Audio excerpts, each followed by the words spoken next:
Қайырлы күн. Қалдарыңыз қалай? Бүгін 11 наурыз. Қасиетті Рамазан айының бірінші күні. Ораза ұстап жатқан жандар болса, оразаларыңыз қабыл болсын. Де бұйырса. Бір моменттер болып қалды, содан кейін ұстаймын. Доставка деймін ғой. Доставка деп үйреніп алып. Пиндодадан бір заказдарым келген. Соған бара жатырмын. Жер деген быт екен. Резинге киіп алып жүру керек екен. Су кәдімгідей вообще нормально. Жол жоқ. Хоть нормальный жол ғой. А так бәр жер көл болып жатыр. Сұмдық. 16 мектеп. Мен бұнда 7 класстан бастап 11-ге дейін оқыдым.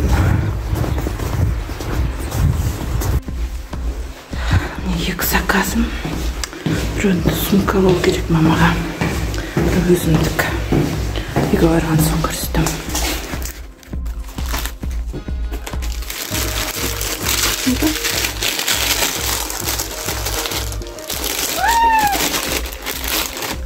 Да-да-да-да. Да-да-да-да. Да-да-да-да. Да-да-да-да.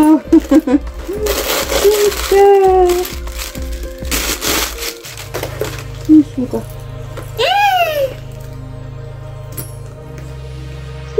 Нормально ма?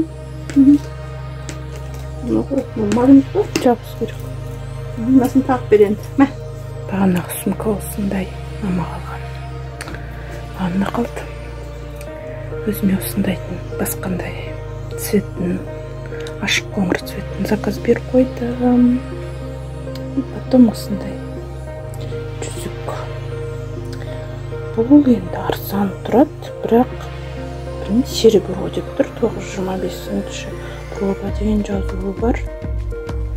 700 теңгедей тұрады, негізі бар ғой. Ал көрейінші дегем. Осындай. Доставкаға келдім. Куленовкада.